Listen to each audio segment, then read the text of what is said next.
Hello everyone, it's Anita again and thank you very much for being on my channel. So I haven't been here for quite some time. I think you if you follow me, you know why. So roughly about 2 weeks ago, I flew all the way from Poland to Dallas to attend my very first advanced follow-up with Dr. Joe. So I really didn't know exactly what to expect because I never attended one before. So it was very, very interesting, and I could feel excitement in myself even at the airport, somehow going there, even though it took longer, felt like less hours than coming back. It was quite an amazing experience, and I would like to talk about it a little bit because I think you will find it interesting. So perhaps some of you already attended a week-long event, but you are wondering if it's worth it to go to advanced follow-up. Well, basically, if you ask me honestly, I would say yes, it's worth it. There is much less theory, more practice, so this is exactly what I wanted because I consider myself a little bit more advanced than a newbie, and I've been meditating with Dr. Joe meditation since November 2021, so it's been almost 2.5 years since I doing the work every day, and I can see that during this time I have changed a lot. Perhaps certain changes came over time and I didn't notice them right away, because when you spend your own time with yourself, it's sometimes very difficult to have perspective. But if you ask people, that's why I always say that people are needed in our lives because they're like mirror and we can see ourselves through their eyes. The people often tell me that I am actually very advanced already, and they really like being in my presence, they like to talk to me. It's very interesting to me because it wasn't the way before, at least this is not something that I'm actually used to. I still think of myself as a very humble person, and I do not claim that I know more than anyone else. I think we all have certain ability to interpret our reality, and we all have different perspectives, and there are no better or worse people in that manner. We just go around our business with the information that we have, and I think everyone do what they can do best. Anyway, I'm really sidetracking here. So I wanted to talk about my experience, how it was, and what I've learned from the experience about myself, about others. So basically we came there, and let me just tell you chronologically what have been happening because it's quite interesting.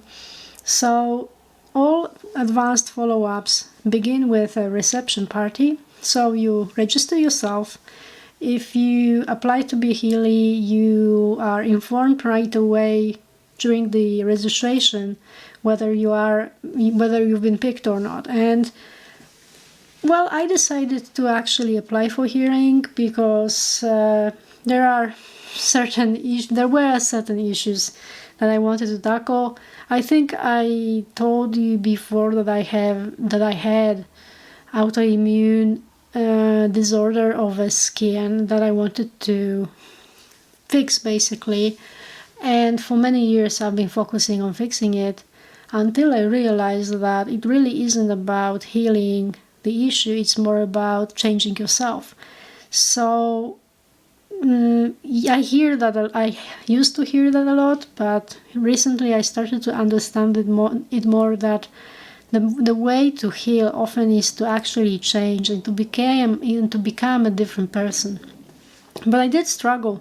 With skin problems it's very peculiar because you kind of see the changes of the skin done by the pathogen or done by the disease. And because it's so visible, you often meditate, and then you open your eyes, you look at it, and you feel lack. and you feel like, oh, okay, I need to meditate more because this is still with me. And it's very easy to be sort of like drawn by your circumstances that way. Obviously, it might be similar with any other disease, especially if you have some symptoms that are basically with you. So, first thing that I realized is that I cannot really go there because to Vienna I went with this self-entitlement that I'm going there because I want to heal. So I'm going there for healing. And this time I decided to focus on something else. I decided to set an intention to actually attend this retreat with an intention to love myself more, to be more courageous as well. And in this way, I knew I will be able to change. So I actually made t-shirts. I wear one now. I will show you. So this is a symbol that I took from Billy Mayer books. And Mayer is like very skilled when it comes to downloading information from the field, and he was able to interpret the frequency of love into a symbol. So this symbol is basically a symbol of love. And before I even went to Dallas, I decided I will make few t-shirts with his symbols. First, to raise energy of the room, but also to be this reminder for me that I'm going there to kind of love myself more, and also to spread love to others as well. So that was my intention, and I knew that if I kind of change in that way, then my life will change, and probably also my circumstances as well. So you start with the reception party and you dressed as your future self. I really like that idea. Before the reception, we had a little bit time, and I went to Dallas with my friends, and I managed to buy a cowboy hat, so I thought it would be perfect to wear on that reception party. People wore all kinds of flashy, interesting outfits, which I really liked. Anyway, I remember I was going to the ballroom already with my friend Maria, and she told me, oh, look, the red team. I was in red team.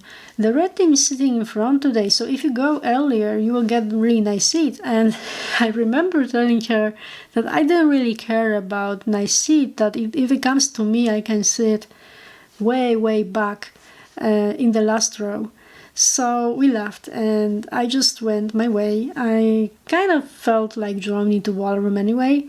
So I walked in, and I realized that the ballroom is actually quite empty, which was quite surprising. Somehow people were having so much fun at the reception that not everyone came to the ballroom right away. And I was drawn to the ballroom earlier anyway.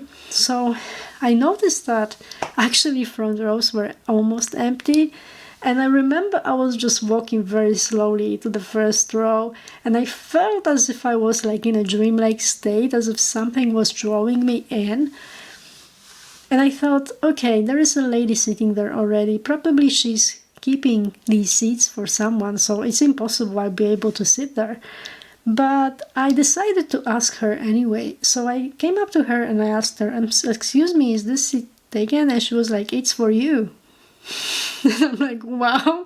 And when I started laughing, I sat there and I'm like, am I really sitting in the front row? And we really, really laughed. I mean, she was also happy about that. And we actually became pretty good friends. We've been sitting next to each other till the end of the event, which is normally not something that I plan. I usually like to just mingle and meet all kinds of different people, but I guess I was supposed to sit next to her, and I will explain later why. Anyway, everyone came, we had some dance before Dr. Joe came on the stage, and when he came, he was like talking about, obviously, his work and the meditation that we're supposed to do, and he was revising the information about the breath. I will not tell you how to do the breath. I will leave it to him. I promised myself I will not reveal his teachings, because if you want to learn it, it's better to go to the source.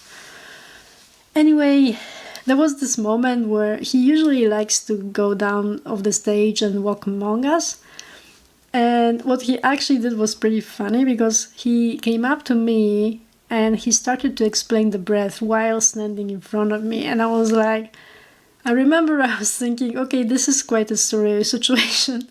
Like, I remember he was standing really near to me in a progressive Warsaw. And at that point I was like, not even surprised, because I lived through that before. Anyway, I really don't like being celebrity struck in a way.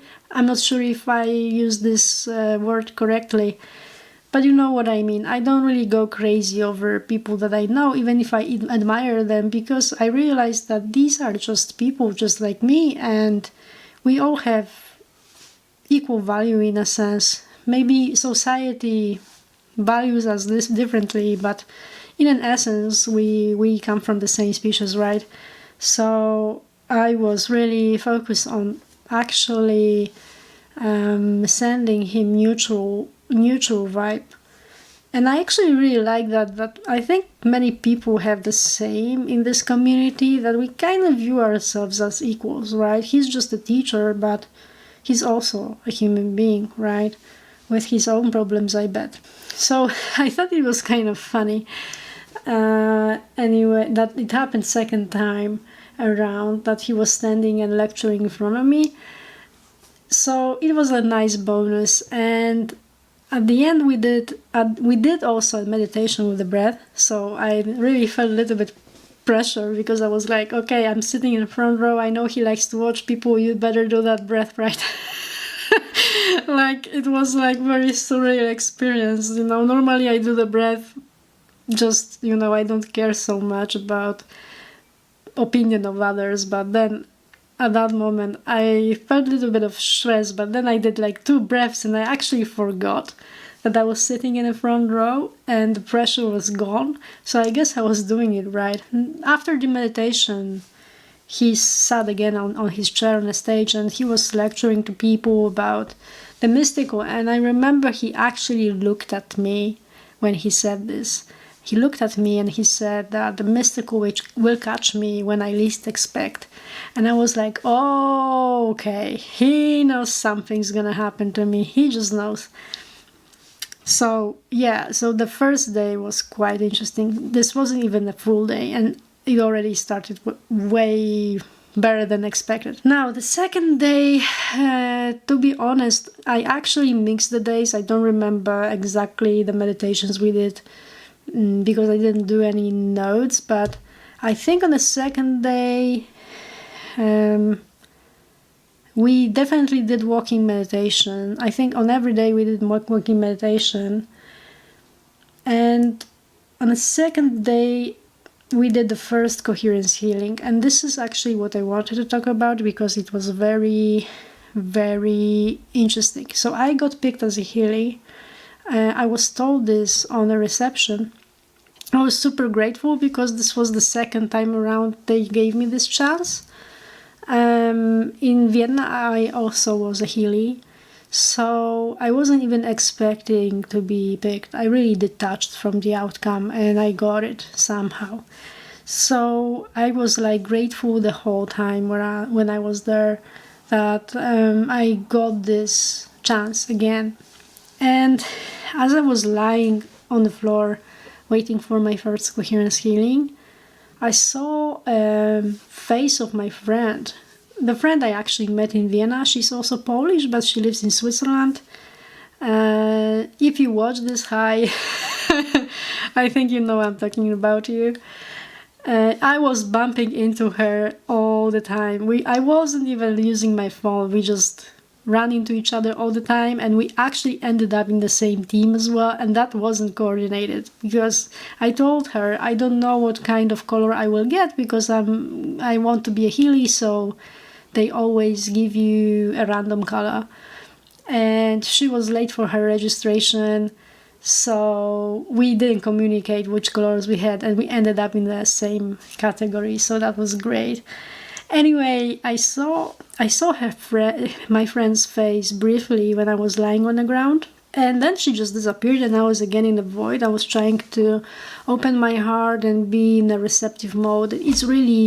It sounds easy, but it's actually very difficult to do, especially if you are a natural giver and an empath like me. Anyway, I thought at that moment, wouldn't it be nice if someone I knew was in my healing? I didn't even expect her to be there, even though I saw her face. It was more like I felt that I just needed someone I know in my cage. This is how Joe calls this establishment of like 4 healers on both sides of you, which will be 4 healers on both sides of you, which will be doing healing for you. Anyway, I didn't even see who came in. I was already lying in bed, on the floor. Tucked in under the blanket. I had blindfolds on, or eye shades, I should say. So when the healing started, I was actually fighting a lot with myself. It was very difficult for me in the beginning to get into this receptive mode. But then I felt like two strikes of like very cold energy in my first center.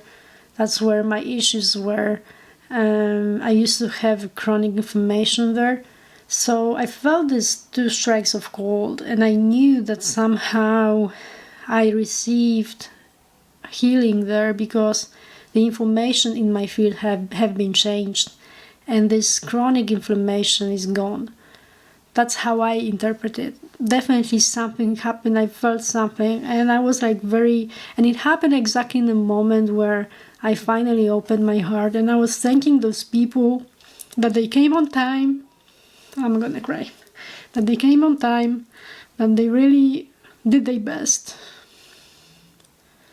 I get emotional when I talk about it. Anyway.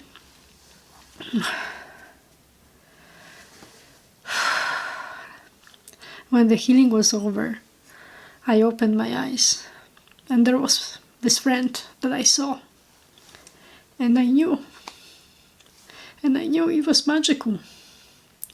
And we actually we started to talk Polish. I felt bad for all the other healers because they couldn't understand, but we did few exchanges in Polish before we actually switched into English, but it was still nice. Everyone was nice, and they say, "Oh, you must be from Poland. I recognize this language." And Magda told me that she saw a light being that came to her and told her that I'm healing. And I knew, because I felt it. So it was amazing. And I think this is we obviously did much more during that day, but this is what I remember from the whole day. Anyway, so that was the moment where changes started happening for me. And I also got a very nice picture after this coherence healing. I remember I was hugging this older lady, and I was so moved. And there was this guy with like a paparazzi big camera in my face, snapshot. And I was like, whoa.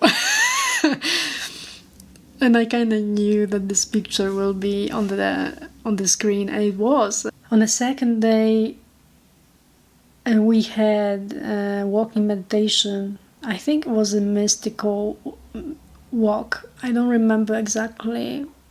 But during that day, I think we did kaleidoscope and body electric. I don't remember. I'm mixing this. Anyway, in the kaleidoscope, he was like hypnotizing us with the molecules. So there was this kaleidoscope that would put us into this state of trance, basically. And then he would ask us to open our eyes, and we would see molecules. So they were like DMT, benzodiazepine, beta-carbolene, and and a few others. I don't really remember all. But then during the walking meditation, we would again hear these molecules at the end. But that's not what was interesting for me. For me, it was interesting because in Vienna, at the very last walking meditation, I started to do kind of like Tai Chi moves kind of thing. And then I forgot about it. I thought it was just one time thing. But on that event, because of the energy of the people and my own energy, we kind of merged and everyone had their moments. And first walk I did during this meditation, because you basically tune in, then you walk, then you stop, you tune in, and then you walk, and then you lie down. So this is how these meditations basically look like. So on the first walk, nothing unusual happened. I was even coming in and coming out of trance. I was looking at people, how they're doing. I saw a guy who would just collapse on the floor, on the grass, and he was convulsing. And I remember thinking, whoa, he's having a good time. Then I kind of tuned in again, and I already started to feel that I'm moving. My hips especially are moving a lot. I was doing a Tai Chi moves without my hands, but more with my legs. It felt really good, and I felt my hips were moving in all kinds of directions, and I was happy because, well, basically hips areas are also connected to your first center, so I knew some energy is in there doing what it should be doing. So I was super happy. And then as I was walking, I could feel that there is much less tension in my hips. And then I lie down, we heard those molecules, we did some inhale exhale exercises, and that was it. So after this walking meditation, I realized how much my hips used to be so stiff, how much trauma, stress I accumulated in my hips, and all of a sudden it was gone. It was as if someone lifted some braces or bands that were in a way obstructing my mobility, and it was gone. And I was actually enjoying my new body after this meditation. I was walking, thinking, oh my God, I'm not walking, I'm gliding. Kind of I don't know, but I was super happy. And I knew something happened there physically, on a physical level. So that was awesome. Yeah. So maybe not super mystical, maybe I didn't see anything, but I'm a feeler. I usually feel things. I don't really see when I meditate, so I could physically feel another change that happened. Obviously, before that, I also had coherence healing, but to be honest, I don't remember the second one. I remember, though, that I was touching people. I usually, on every healing I get, my hands kind of go by itself to the sides, and I usually touch someone physically with my hands. This is quite interesting. Someone pointed it out that you always touch people physically when you are a healer. I'm not sure why that happens. Maybe there is some exchange of energy between us. But I remember on the second healing, I was more surrendered to the love. I remember I was picturing me opening my heart to receive the energy. And my hands went like this to the sides, and for the most part, I was touching one healer on one side and one healer on the other side, on their feet, basically. But the most interesting day was the last day. Oh my God. On these advanced follow-ups, I can tell you with 100% sureness that maybe these events are shorter, but everything happens much faster because you have crowd of people who are already advanced. They know their business. They're there to practice, to overcome themselves even more. And there is less teaching, more practice, so everything just builds up faster and things happen faster. So the last day, I think, not only for me, but for all the people I spoke with, in a way it was very transformative. But about the last day, I will tell you in the next video. Thank you very much for listening and see you next time.